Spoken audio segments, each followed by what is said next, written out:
E aí, pessoal, tudo bem? Mais uma aula para você, feita com muito carinho para você que vai encarar aí o seu primeiro concurso. Estamos falando sobre prova discursiva e nesta aula vamos tratar sobre um tipo específico de texto, que é o texto dissertativo argumentativo.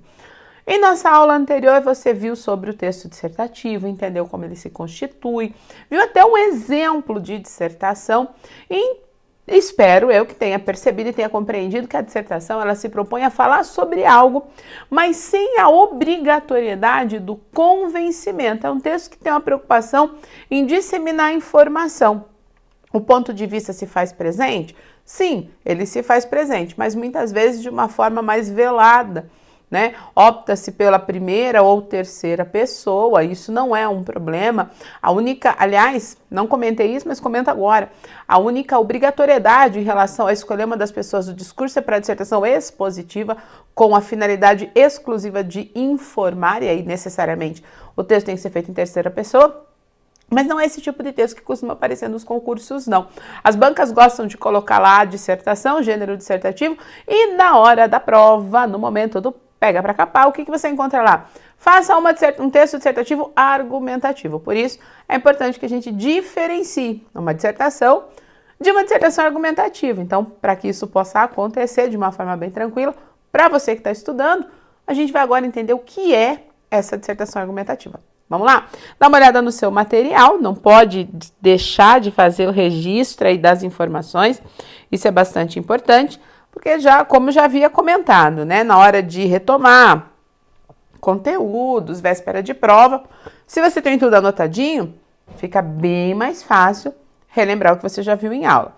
Então, nós vamos falar nesta aula da dissertação argumentativa. E aí a gente começa justamente por isso, né? O que é uma dissertação argumentativa? Porque deve ter alguma diferença em relação à dissertação. A gente viu que a dissertação é o tipo de texto em que você fala sobre algo. A dissertação argumentativa muda um pouquinho, porque você continua falando sobre algo, só que o que muda na dissertação para a dissertação argumentativa é a finalidade. Uma dissertação argumentativa tem uma finalidade persuasiva. O que isso significa? Eu tenho que convencer o meu interlocutor quando eu estou fazendo uma dissertação argumentativa. Então, eu continuo falando sobre algo, só que agora eu tenho uma outra finalidade, com a finalidade de persuadir. E o que vai fazer essa mudança de finalidade é ser argumentativa. Agora, o que a gente faz é entender como é que isso se dá na prática ali no texto. Então, vamos lá. Da mesma forma que a dissertação argumentativa também exige, no seu momento de preparação, leitura, reflexão, técnica e prática. Então, da mesma forma, você precisa trabalhar a leitura do texto, a leitura do contexto, a leitura da proposta, a leitura do mundo. Isso é importante. Do mesmo jeito, você precisa pensar. Só que aqui eu vou dizer que você tem que ser mais estratégico. Então, você tem que ser mais estratégico. Por quê? Porque agora você tem finalidade. E qual seria essa finalidade? O convencimento. Então, a técnica, ela exige, inclusive, entender a diferença da dissertação. Isso é muito importante. E a prática, né, continua valendo do mesmo jeito. A prática aqui vai exigir de você uma postura de realização, né, de treino, para poder fazer um bom texto no dia da sua prova. Assim como a dissertação é temática, o texto dissertativo argumentativo também é temático. Só que aí o que vai mudar? A finalidade, ó. Então, o texto dissertativo argumentativo também é temático, você também vai discutir sobre um assunto, sobre um tema, só que agora você tem essa incumbência, você tem essa missão, aquilo que você faz tem que ser convincente. E as mudanças estruturais, elas vêm em função dessa necessidade de convencimento. Como é que eu vou convencer alguém de alguma coisa? Não é com achismo, é com propriedade. é com argumento.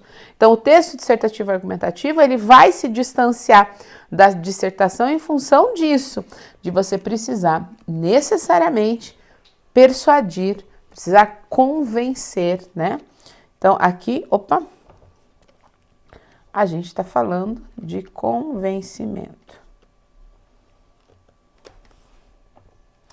Então, do mesmo jeito, ó, é constituído por uma introdução, depois a gente tem um desenvolvimento, e aí você vai fundamentar o ponto de vista, ó, as diferenças vêm para cá, com a inserção de argumentos e, por fim, a conclusão. É exatamente a mesma coisa. Aliás, eu vou usar nesta aula o mesmo texto que eu usei na aula de dissertação, só que eu vou transformar ele numa dissertação argumentativa. Eu vou fazer a inserção de alguns argumentos ali. Então, você tem que convencer, tá? E o convencimento não se faz com achismos. O texto, né, lá na conclusão, o momento de síntese, o momento de reafirmação, ele também tem uma mudança em relação à dissertação. Normalmente, nos textos dissertativos e argumentativos, a conclusão se solicita uma solução ao problema discutido. Ou, como se diz por aí, uma proposta, isso é bem padrão Enem, de intervenção. Por isso que a gente está vendo só a conclusão aqui, tá? Então, o que acontece? Você precisa convencer e você ainda precisa mostrar um caminho. Logo, o processo de reflexão de um texto dissertativo argumentativo é muito maior, muito mais amplo que o processo de reflexão de um texto dissertativo. Por isso que tem concursos, existem bancas que são mais exigentes, que preferem a dissertação argumentativa, como o Sebrasp, CESP, por exemplo. Existem bancas menos exigentes que já pedem direto a dissertação, como uma VUNESP. Mas existem bancas que gostam de oscilar. Ora é muito exigente, Fundação Carlos Chagas, ora é nada exigente, Fundação Carlos Chagas. Então isso é muito relativo, depende, isso muda de banca para banca, tá? Para você fazer o seu texto de forma satisfatória, precisa de planejamento, né? Se você não for organizado, a gente já viu isso na dissertação, o seu texto não vai alcançar o propósito. E aqui a gente tem um texto cujo propósito já está delimitado, e vamos combinar, né? Não é uma coisa muito fácil de fazer. Você tem que convencer alguém, você tem que ser uma pessoa bem informada, você tem que ir atrás de fontes seguras, de pesquisas, de exemplos, enfim. São diferentes formas de exercitar esse poder de convencimento. Esse é o propósito da dissertação argumentativa. Então, do mesmo jeito que a dissertação você começou fazendo a leitura do tema, entendeu o tema, você vai buscar argumentos que validem o seu posicionamento, é exatamente a mesma coisa. Exatamente a mesma coisa. Só que agora a gente faz a inserção desses argumentos, ó. Porque para persuasão acontecer, tem que usar argumento no desenvolvimento. E o que é o argumento? É aquilo que se torna, né, é a justificativa que se torna incontestável inserida em um texto. Então, são diferentes formas de argumentar, diferentes mesmo. Mas eu fiz uma listinha com 4 que são muito recorrentes e que você pode tranquilamente usar nos seus textos e que não vai dar problema.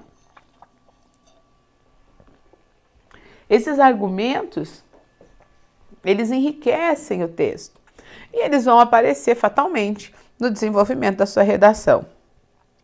O primeiro que está aparecendo aí é aquele que a gente mais usa, que é o argumento de autoridade. O que você tem que saber sobre um argumento de autoridade? É você pegar um especialista, a fala desse especialista, o estudo desse especialista, é você pegar um órgão, né, que é autoridade no assunto, você pegar informações oficiais que saíram desse órgão, enfim, é você trabalhar com aquilo que tem notoriedade. Se fosse para fazer uma redação em que falasse sobre o ato de escrever, eu seria autoridade. Por quê? Porque eu tenho a formação, porque eu tenho a experiência, porque eu estou inserida nesse mercado de trabalho. Agora, eu não vou discutir matemática com você, eu vou discutir matemática, eu não sou autoridade nisso. Se você precisa da minha ajuda para ser autoridade e convencer alguém em relação à língua portuguesa, legal, eu consigo. Em relação à matemática, eu já não consigo. Eu vou precisar do professor Brian ou do professor Fabrício. Eu preciso de outros profissionais que sejam reconhecidamente autoridade naquele assunto. Assim como eu vou discutir processo penal com o professor Guilherme Rittel, vou discutir direito administrativo com o professor Alan. Você discute o assunto com a autoridade. Por quê? Porque aí você vai ouvir o especialista e você pode usar a fala desse especialista para validar o seu posicionamento. Então, se eu quero dizer que, vamos pensar aí, algo que sempre cai em concurso. Eu quero falar sobre processos administrativos. Vamos aplicar penalidades aos servidores públicos. Isso é uma coisa que sempre cai no concurso, porque eu vi na pós-graduação. Sempre cai. Então, se eu quero falar alguma coisa, por exemplo, quero dizer que, vou pôr no meu texto, que é importante que os trâmites sejam seguidos e que se respeitem os prazos para a instauração ali da investigação ou da sindicância, enfim, do que se fizer necessário. Só que eu estou falando, eu não sou autoridade na área, então o que eu faço? Eu ponho a minha opinião e aí eu vou usar o especialista da área, entende? Segundo a professora Daiane Soares, especialista em direito administrativo, eu usei uma autoridade. Os prazos estão determinados na Constituição Federal. Autoridade, ninguém vai contestar. Por quê? Porque aquela pessoa representa a autoridade naquele assunto. Isso é o argumento. O que a gente tem que tomar cuidado? Tem que colocar o argumento em função da opinião, não com o contrário. Senão deixa de ser um texto argumentativo e passa a ser um texto informativo. Aí você só está transmitindo o que a pessoa pensa. Não, você se posiciona e você usa a autoridade para validar o seu posicionamento. A mesma coisa você faz com os outros tipos de argumentos. Quer ver? Vamos dar uma olhada. A prova concreta é o quê? São os dados, os números, né? As estatísticas, as informações técnicas. O que eu vou fazer quando usar a prova concreta? Eu preciso, além de usar o dado, eu também preciso citar a fonte. Porque se eu não cito a fonte, perde credibilidade e vira achismo. Como é que eu vou fazer uso de dados de prova concreta? Estou fazendo meu texto sobre violência no trânsito, sobre o consumo de álcool, a importância da lei seca no cenário brasileiro. E aí eu digo que houve o ponto positivo da lei seca é a significativa redução no número de acidentes de trânsito envolvendo vítimas fatais que haviam envolvendo vítimas que se tornaram fatais e haviam consumido álcool. Eu dei minha opinião, só que eu tenho que provar isso. Aí eu jogo lá o dado estatístico. Segundo, ou de acordo, né? Tem que sempre fazer referência, sempre precisa mencionar a fonte. A autoridade, prova concreta, sempre menciona a fonte. Né? Então, segundo dados do DER, 37% das vítimas de acidentes no primeiro trimestre deste ano vieram a falecer.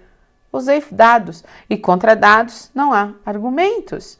Se você faz uso da prova concreta, se você menciona a fonte direitinho, não tem não tem o que contestar. Isso é muito legal, porque aí o texto está certo. Você deu conta de construir uma linha de raciocínio que se fortalece, só se fortalece. Aí o posicionamento vai ser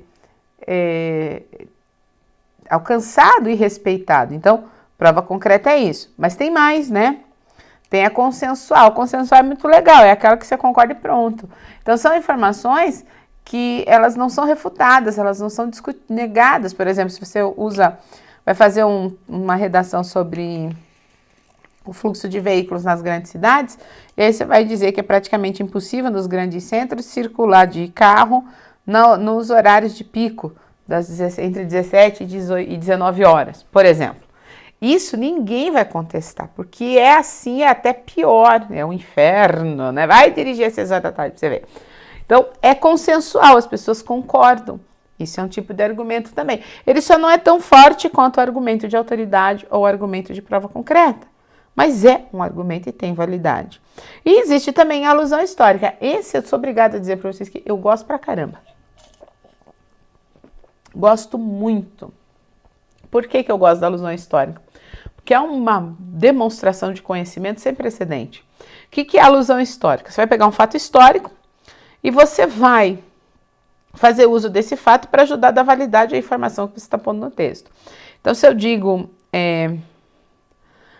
quero falar de democracia, por exemplo, eu posso começar o meu texto fazendo uma alusão histórica à instituição da democracia na década de 80. É fato. E esses fatos falam por si só. São possibilidades, isso que a gente viu aqui, são 4 possibilidades de construção da argumentação mesmo.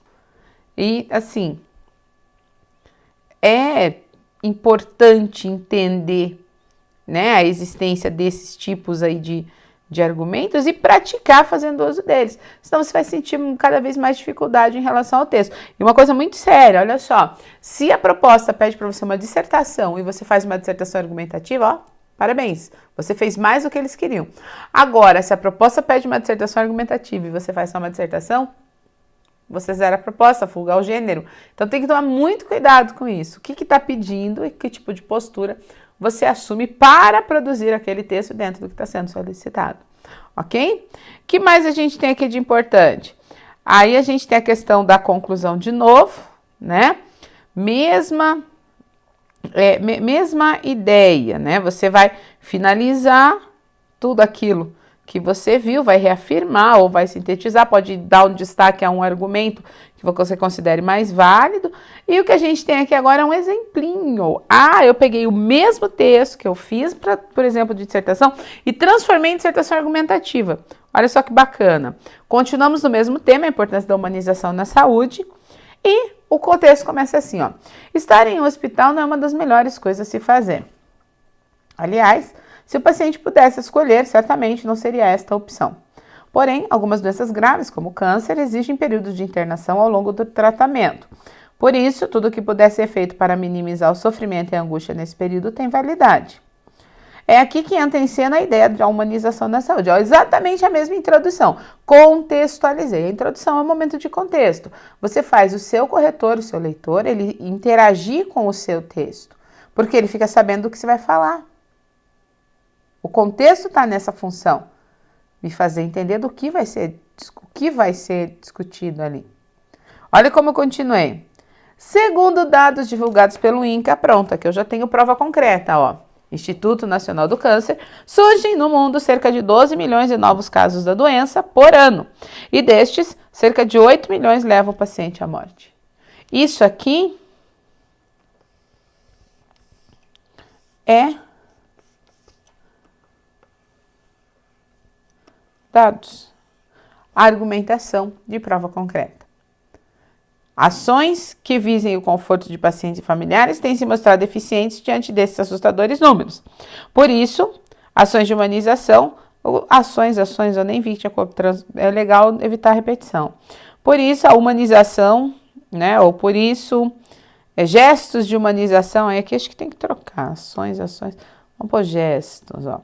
Gestos de humanização são tão importantes.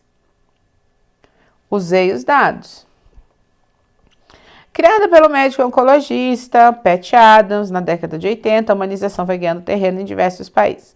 No Brasil, criou-se um Plano Nacional de Humanização com o objetivo de incentivar iniciativas de assistência a pacientes e familiares. A ideia deu tão certo que até instituições universitárias instituíram a prática nos cursos de medicina, atraindo muitos graduandos. Mesma coisa. Então, o texto deixa de ser dissertativo e passa a ser dissertativo argumentativo pelo fato de eu ter inserido ali uma inserção de dados, uma argumentação.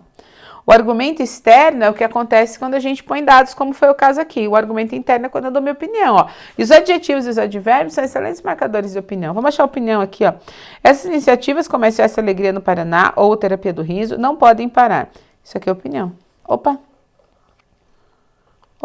isso aqui é opinião. Certamente, advérbio marca também a opinião. Agregam muito não só a relação médico-paciente, mas também os envolvidos no projeto. São pessoas de diferente formação, capacitadas para interagirem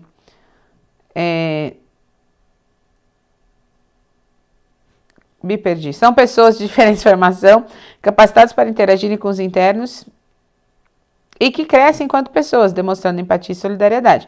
O nariz de palhaço, algo tão pequeno, ganha uma dimensão imensa quando combinado ao jaleco branco do médico. É exatamente a mesma coisa. Então, veja, eu peguei o mesmo texto e esse texto eu transformei em dissertação argumentativa, fazendo a inserção ali dos dados. Se eu inserisse uma autoridade, mesma coisa. Se eu inserisse um fato histórico, a mesma coisa. Então, isso que você viu aqui agora nessa aula é uma dissertação argumentativa. O que você viu, que é o mesmo texto, né? Aqui tem 4 parágrafos, lá tinha 3. Eu inseri um parágrafo novo aqui. No texto dissertativo, é a dissertação. Então, qual dos dois aí demandou um pouco mais de cuidado? O segundo, por quê? Porque você tem que convencer. E como é que você vai convencer a pessoa disso? As estratégias é que vão sendo pensadas enquanto você está produzindo o seu texto. Por isso que é importante, pensa antes de escrever, leia depois que você escrever, para você ter toda essa noção, né? Porque não é grandioso mesmo. Se você parar para pensar, você tem que escrever para convencer alguém, poxa vida, é grandioso, mas não é tão difícil assim quanto você possa de repente estar pensando. É tranquilíssimo, como foi tranquilo isso que a gente fez aqui agora. Certo? Era isso que a gente tinha para esse encontro. Espero que você tenha gostado, que você tenha entendido bem a diferença aí da dissertação argumentativa para a dissertação e que tenha internalizado, sobretudo, que quando você chega para fazer a prova, a primeira coisa que você olha é o gênero, já marca ali o que ele está pedindo. Uma dissertação? É uma dissertação argumentativa? Porque, como eu disse, pedir a dissertação se me deu argumentativa, que legal, você foi além do que eu queria. O contrário não é legal, não. Pedir uma dissertação argumentativa e você me dá uma dissertação, você me deu menos do que eu pedi. Aí não tem aceitação. Então, tem que ficar bem atento a isso. Bom estudo para você, um beijo grande, nos vemos na nossa próxima aula.